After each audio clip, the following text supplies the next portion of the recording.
Hello everyone, welcome. So today I'll be showing you on how to make what gurasa. So let's go into the making. So first of all, you have to get your dry bowl. Into that dry bowl, you're going to add your all-purpose flour.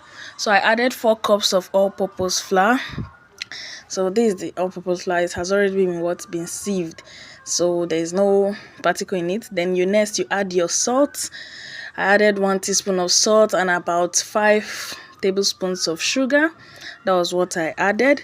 Then next you go in with your yeast. So my yeast is not an instant yeast. So what I do is I use warm water to mix it to make it an instant yeast. Then I added water. I gauged the water anyways. I didn't just pour water randomly. You can add yours little by little and you mix your paste. So, and ensure to wash your hands, please, because this food have to do with what your hands. You have to use your hands, and you don't want anybody to eat this and start having running stomach or issue. So this is it. You keep mixing the dough. You keep mixing it until it's very soft and there's no lump. You have to mix this dough. This dough is more like you're mixing puff puff dough, but the difference between this gurasa now is that there's no milk. If not, it's the same ingredients with puff puff. There's no milk in it, so you have to keep mixing until it's very smooth. And as you see now, it's still thick. I had to add a little water to it to make it, I don't know how to say it, but the paste have to be a little bit lighter than that of puff puff. Yes, it has to be a little bit lighter than that of puff puff. So I don't know. I learned this video from YouTube, from watching YouTube. So I saw the video and I love gurasa and I decided to to make gurasa for my family, and we enjoyed it. We loved it. It was so nice. In fact, gurasa is one Hausa meal I enjoy eating. I grew up in Zaria. I stayed in Jos. So many things like that. So I learned how to eat this gurasa, especially in Zaria when I went to school. Anyways, not really. I didn't really grow up in Zaria like that. I was born there, then I schooled there. So now we'll go ahead to to cover it, and we'll allow it to rest for about 30 to 45 minutes. We'll allow it to rest for about 30 to 45 minutes for it to to double in size. So this is it after 30 to 45 minutes. I didn't record where I covered it because my phone was so hot. I couldn't record. Now, straight to the making. You get your pan. In this gurasa making, you don't need oil. You just need a non-stick pan. Once you have a non-stick pan, you are going to have your gurasa. So I don't know if I'll say we are frying this gurasa or we are baking the gurasa. Well, I think we should go with baking. But you don't need oil. You just need to sprinkle the pan with clean water at least. Just sprinkle clean water on the pan.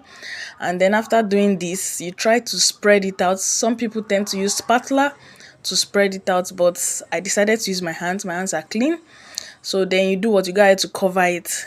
So after covering it, at this moment, I saw it and I was like, wow, I was just screaming, I made it, because this is my first time of making gurasa myself. So many people have taught me how to make gurasa that is not difficult. I decided to say, okay, let me watch online and then see and do it myself. So this is the first batch. Now it's ready. So we are going to do we are going to bring it down and we'll repeat the process over and over again until we have all our gurasa ready. So this is it. It's looking nice. It tastes more like bread, I'll call it local bread. So this is the second batch. We're going to do this for each batch. Keep making this.